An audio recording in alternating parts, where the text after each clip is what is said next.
नमस्कार, स्वागत है आप सभी का यूट्यूब चैनल पर। तो चलिए फ्रेंड्स, चाहे आप कोई भी एग्ज़ाम दे रहे हो, हिस्ट्री से प्रश्न तो पूछे ही जाते हैं। तो आज हम लोग इस वीडियो में फटाफट 100 प्रश्नों को देखने वाले हैं। बिना देरी किए हुए तो बढ़ते हैं अपने प्रश्नों की तरफ और देखते हैं कि किस प्रकार के प्रश्न पूछे जा रहे हैं। और बिल्कुल बीपीएससी पैटर्न पर ये आधारित प्रश्न हैं। ठीक, पहला प्रश्न है हमारा इतिहास का। निम्नलिखित में से सही अनुक्रम चुनिए। देखिए, अब ये जन्म के आधार पर करना है कि सबसे पहले कौन आएगा, क्रम के अनुसार इनको लगाना है। तो इसका आंसर हो जाएगा हमारा फर्स्ट की निजामुद्दीन औलिया, फिर कबीर, मीराबाई, फिर तुलसीदास। ठीक है, तो इनका जन्म भी याद कर लीजिए कि शेख निजामुद्दीन का जो जन्म हुआ था वो 1236 में हुआ था। 1236 हो गया। उसके बाद कबीर आते हैं तो कबीर का जन्म हो गया 1440। उसके बाद आती हैं मीराबाई, तो मीराबाई का जन्म होता है 1498। एंड तुलसीदास का जो जन्म होता है उत्तर प्रदेश में, इनका जन्म होता है 1532 ईस्वी में। ठीक है, तो इस प्रकार से इसका आंसर हो गया हमारा फर्स्ट। आगे बढ़ते हैं। अगला प्रश्न आता है, भारत में लोधी वंश का आखिरी शासक कौन था? तो लोधी वंश का आखिरी शासक कौन था? वो था इब्राहिम लोधी। निम्नलिखित में से किसने बाजार नियंत्रण नीति पेश की थी? तो बाजार नियंत्रण नीति वो किया था अलाउद्दीन खिलजी। ठीक है, इसका आंसर क्या हो गया? दूसरा हो गया। भारत को जब आज़ादी मिली तब इस देश के गवर्नर जनरल कौन थे? तो ये तो सभी को पता होगा कि लॉर्ड माउंटबेटन थे। 1857 का विद्रोह निम्नलिखित स्थानों पर हुआ था। तो 1857 का विद्रोह कहाँ हुआ था? तो पहले हुआ था कहाँ पर? पहले बैरकपुर में हुआ था। उसके बाद आता है मेरठ, फिर आता है दिल्ली और फिर आता है झांसी। इसका आंसर हो गया फोर्थ हो गया। अगला प्रश्न है, किसी समय महात्मा गांधी के सहयोगी रह चुके पर उनसे अलग होकर एक आमूल परिवर्तनवादी आंदोलन जिसका नाम आत्मसम्मान आंदोलन था, चलाने वाले कौन थे? इसी प्रकार के प्रश्न पूछे जा रहे हैं बीपीएससी में। तो देखिए, वो थे ईवी रामास्वामी नायर। ठीक है, कौन थे? ईवी रामास्वामी नायकर थे। आगे बढ़ते हैं। निम्नलिखित में से ब्रिटिश का वह गवर्नर जनरल कौन है जिसने भारत में डाक टिकट शुरू की थी? तो वो किया था लॉर्ड डलहौजी। कौन किया था? तो लॉर्ड डलहौजी किया था। नेक्स्ट प्रश्न है, निम्नलिखित में से किस शहर का निर्माण अकबर ने करवाया था? तो फतेहपुर सीकरी का निर्माण अकबर ने करवाया था।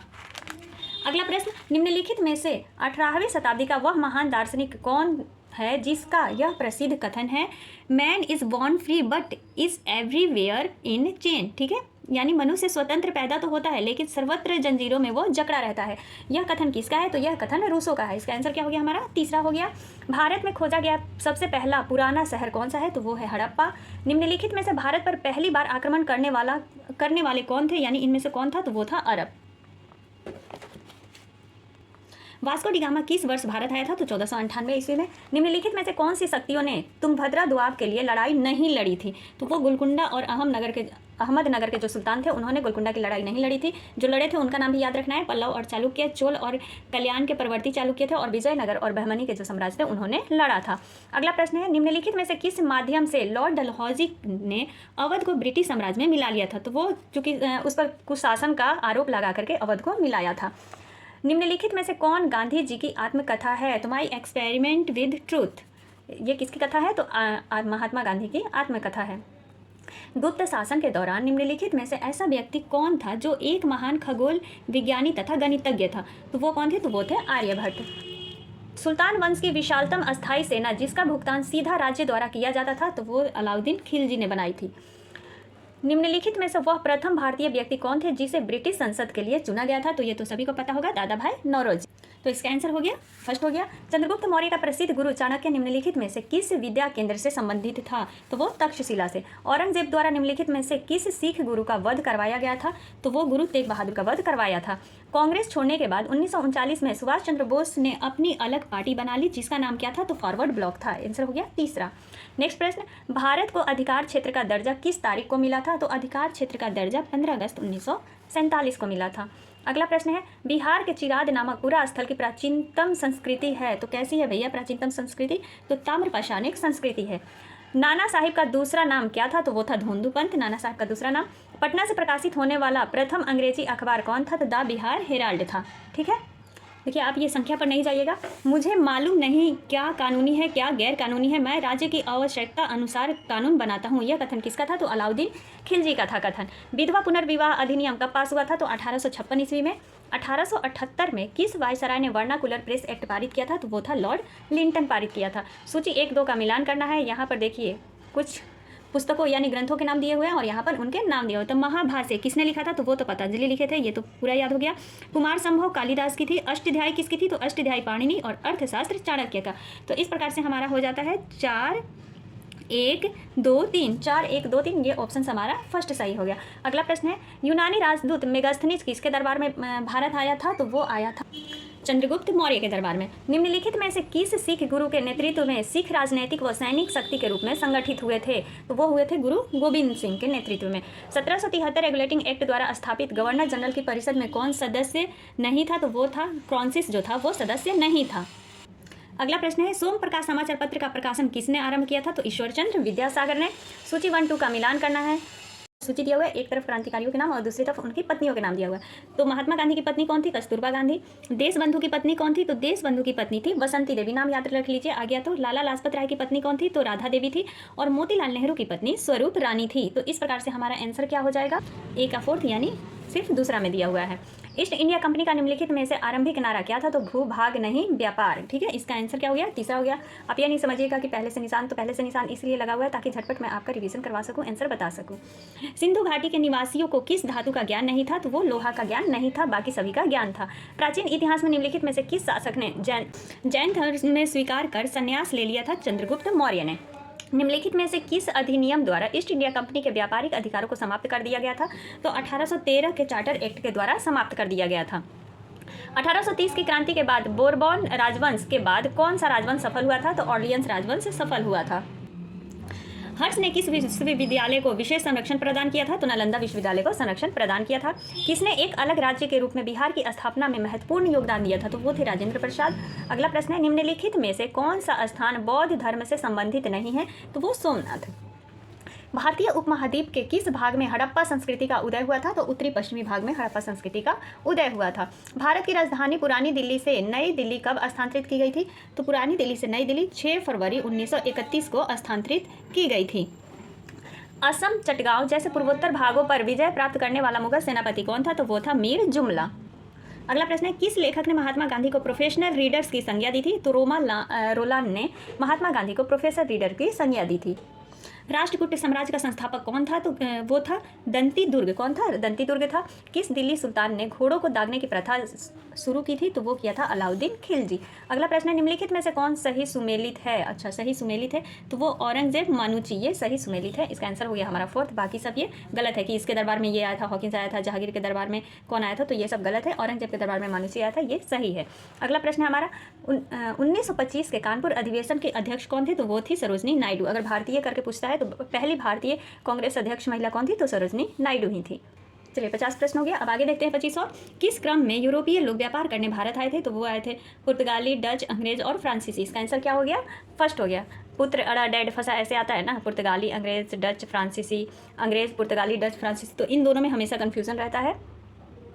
देखिए यहाँ पर यूरोपीय व्यापारियों के आने की बात हो रही है, ठीक है, यूरोपियों के आने की बात नहीं हो रही है। यूरोपियों के आने की बात होते तो डच पहले नहीं होता, पहले अंग्रेज आया था क्योंकि 1600 ईस्वी में। और यहाँ पर कंपनियों की बात हो रही है तो पहले पुर्तगाली, फिर डच, अंग्रेज और फिर फ्रांसीसी। ठीक है, इस प्रकार से इनका लाइन है। आगे बढ़ते हैं, ये सूची दिया हुआ है, इसको देख लेते हैं। तो पानीपत का प्रथम युद्ध कब हुआ था? तो वो हुआ था 1526 ईस्वी में।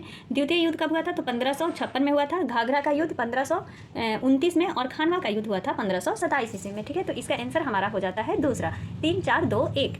वेदों की ओर चलो या लौट चलो, यह किस धर्म का सुधारक का नारा है? तीसरा नहीं, अगला प्रश्न है, वेदों की ओर लौट चलो, यह किस धर्म सुधारक का नारा है? तो यह है दयानंद सरस्वती का नारा।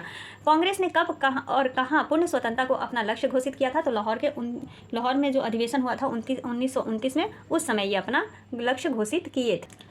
पेंटिंग की उस शैली की पहचान करें जिसने पेंटिंग की मराठा शैली को प्रभावित किया था। तो वो था राजपूत कला। अगला प्रश्न है, 11 अगस्त 1942 को पटना सचिवालय के पूर्वी गेट पर राष्ट्रीय झंडे को फहराया किन्होंने फहराया था? तो 7 जो विद्यार्थी थे उन्होंने ही फहराया था। किस बौद्ध संगति में बौद्ध धर्म की हीनयान और महायान शाखाओं का उदय हुआ था? तो वो हुआ था चौथी बौद्ध संगति में, जो कि कश्मीर यानी कुंडलवन में हुआ था। पहली रेलवे लाइन भारत में किसके समय में बिछाई गई थी? तो लॉर्ड डलहौजी के समय में बिछाई गई थी। अगला प्रश्न है, मुगल सम्राटों में चित्रकला का पारखी कौन था? तो वो था जहांगीर। निम्नलिखित घटनाओं को कालक्रम की दृष्टि से सजाइए एवं नीचे दिए गए कूट के आधार पर उपयुक्त का उत्तर चुनना है। तो कालक्रम के अनुसार देखिए, तो भारतीय राष्ट्रीय कांग्रेस 1885 में स्थापना हुआ, जलियांवाला बाग हुआ था 1919 में, असहयोग आंदोलन 1920 और भारत छोड़ो आंदोलन हुआ था 1942 में, यानी क्रम ये सही दिया हुआ है। तो इसका आंसर हमारा हो गया पहला 1, 2, 3, 4। प्राचीन भारतीय साहित्य एवं महाकाव्यों में किस खेल का उल्लेख नहीं है? तो वो नहीं है मुक्केबाजी का उल्लेख। किस मुख्य उद्देश्य से अशोक ने अपनी प्रजा में धर्म का प्रचार किया था? किस मुख्य उद्देश्य से? तो उसका उद्देश्य था कि अपनी प्रजा के नैतिक और आध्यात्मिक विकास के लिए। ठीक है, इसका आंसर क्या हो गया? फोर्थ हो गया। अगला प्रश्न है, सूची भी दिया हुआ है। लॉर्ड बेंटिंग, लॉर्ड डलहौजी यानी किस जो कार्य किए थे वो किस कार्य से जुड़े हुए हैं? इनके समय में कौन सी घटनाएं घटी थी? तो लॉर्ड बेंटिंग के समय में बैन क्या किया था? सती प्रथा को किया था। लॉर्ड डलहौजी क्या किया था? तो लॉर्ड डलहौजी किया था व्यापकगत सिद्धांत लागू किया था। ठीक है। लॉर्ड रिपन क्या किया था? तो लॉर्ड रिपन अस्थायी स्वशासन लागू किया था। और लॉर्ड कर्जन के समय में बंगाल का विभाजन हुआ था। तो इसका आंसर हमारा हो जाता है 3, 4, 2, 1। निम्नलिखित में से सही सुमेलित क्रम है। देखिए, ब्रह्म समाज नहीं, ये तो राजा राम मोहन राय किए थे। तो सीधे हम लोग आंसर पर आ जाते हैं कि थियोसॉफिकल सोसाइटी किसने की थी? तो एनी बेसेंट तो नहीं की थी, मगर यहाँ पर एनी बेसेंट का ही नाम आ जाता है, तो एनी बेसेंट ही होगा। अभिनव भारत का संस्थापक कौन था? तो वो थे वीर सावरकर। 1942 के आंदोलन में डॉक्टर राजेंद्र प्रसाद किस जेल में कैद रखा गया था? तो डॉक्टर राजेंद्र प्रसाद को बांकीपुर जेल में रखा गया था। निम्नलिखित में से कालक्रम के अनुसार सजाइए। तो चलिए, तुगलक वंश, सैयद वंश, गुलाम वंश। देखिए, तुगलक वंश का शासनकाल था 1320 से 1414 ईस्वी। सैयद वंश का फिर था 1414 से 1451। गुलाम वंश 1206 से 1290 और लोधी वंश था 1451 से 1526 ईस्वी तक। तो इसका आंसर हमारा जो सबसे पहले आता है गुलाम वंश आ गया। तो इसका आंसर हो गया दूसरा। अगला प्रश्न है, बिहार में अलग प्रांत के लिए आंदोलन जिसके परिणाम स्वरूप वर्ष 1911 में बिहार एवं उड़ीसा के नए प्रांतों का निर्माण हुआ का केंद्र नेतृत्व प्रांतों का जो निर्माण हुआ था उसका नेतृत्व कौन कर रहा था? तो वो कर रहे थे सच्चिदानंद सिन्हा। आधुनिक भारत का जनक किसे कहा जाता है? तो वो कहा जाता है राजा राम मोहन राय को। अगला प्रश्न है, निम्नांकित में से इंद्र को ऋग्वेद में किस नाम से पुकारा गया है? तो पुरंदर नाम से पुकारा गया है। वह कौन सा मुस्लिम यात्री था जो विजयनगर के राज्य दरबार में आया था? तो अब्दुल रजाक था। ठीक है, इसका आंसर क्या हो गया? चौथा हो गया। वैदिक युग में कौन सी सामाजिक कुप्रथा प्रचलित थी? तो बहुपत्नी प्रथा प्रचलित थी। निम्नांकित को कालक्रम के अनुसार सजाइए और कूट का उपयोग करते हुए उपयुक्त विकल्प चुनना है। अब देखिए, यहाँ पर भी इनको कालक्रम के अनुसार सजाना है। तो सबसे पहले यहाँ पर मौर्य वंश का तो कौन आ जाएगा? चाणक्य आ जाएंगे। उसके बाद कौन थे? तो कलिंग युद्ध हुआ था, यानी मौर्य वंश का ही तो अशोक था और अशोक के समय में ही कलिंग युद्ध हुआ था। तो उसके बाद कलिंग युद्ध आगे, फिर आता है कनिष्क का और फिर आता है चंद्रगुप्त द्वितीय का। तो इसका आंसर हमारा हो जाएगा दूसरा। 3, 1, 4, 2। आगे बढ़ते हैं। भारत छोड़ो आंदोलन कब स्थगित किया गया था? तो भारत छोड़ो आंदोलन स्थगित ही नहीं किया गया था, इनमें से कोई नहीं। शुरू कब किया गया था? तो 1942 में शुरू किया गया था। एक प्रत्यक्षदर्शी ने भारत की किस इमारत से उत्प्रेरित होकर कहा था कि उससे जन्नत से धरती पर उतारा गया है? वो दिल्ली के लाल किले के भवन को देख करके कहा था। और कौन कहा था? तो अमीर खुसरो कहा था। 75 प्रश्न हो गया। चलिए फिर 25 देखते हैं। अधिमिलन प्रपत्र पर हस्ताक्षर करने वाला निम्नलिखित में से कौन पहला व्यक्ति वो कौन था जो अधिमिलन प्रपत्र पर हस्ताक्षर किया था? तो वो थे ट्रावनकोर का दीवान था। ठीक है, इसका आंसर क्या हो गया? दूसरा हो गया। समाचार चंद्रिका के संस्थापक कौन थे या संपादक? तो भवानी चरण बंदोपाध्याय थे, जो कि 1822 ईस्वी में संपादन किए थे इसका। अगला प्रश्न है, निम्नलिखित घटनाओं को कालक्रम के अनुसार सजाइए, यानी सन तो बिल्कुल याद ही करके जाना है। तो कालक्रम के अनुसार सबसे पहले क्या आ जाएगा यहाँ पर? रुकिए, छोटा कर लेते हैं।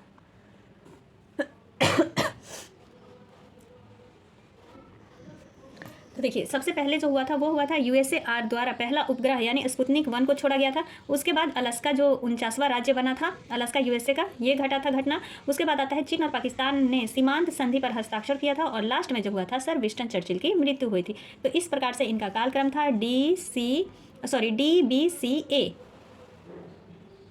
इसका आंसर हो गया हमारा दूसरा। अगला प्रश्न है, हड़प्पा स्थलों की खुदाई में निम्नलिखित में से क्या नहीं मिला है? तो नालियाँ मिली हैं, दुर्ग मिला है, धानीगढ़ मिला है, लेकिन शिखर सहित मंदिर नहीं मिला है। इसका आंसर क्या हो गया? फोर्थ हो गया। अशोक ने अपने सभी अभिलेखों में एक रूपता से किस प्रकृति का प्रयोग किया है?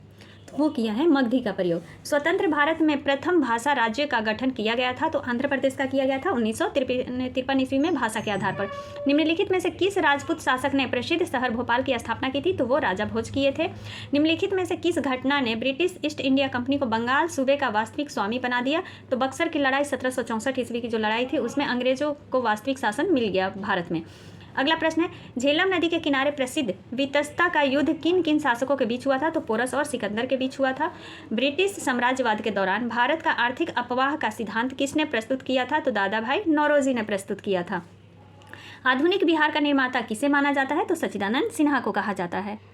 सच्चिदानंद सिन्हा हो गए। निम्नलिखित व्यक्तियों का उनके उपनामों के साथ मिलान करना है। देखिए, अब जयप्रकाश नारायण को क्या कहा जाता है? एंड्रूज को, दादा भाई नौरोजी और लाला लाजपत राय को। तो जयप्रकाश नारायण को क्या कहा जाता है? ये तो सभी को पता होगा, लोकनायक कहा जाता है। 1 मिनट छोटा कर लेती हूँ थोड़ा।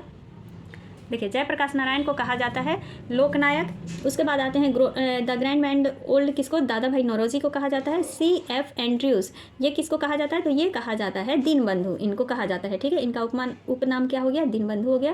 और लाला लाजपत राय का उपनाम क्या हो जाता है? तो पंजाब केसरी हो जाता है। तो इस तरह से हमारा जो इसका मिलान होता है वो होता है 3 1 2 4। आंसर हो गया दूसरा। अगला प्रश्न है,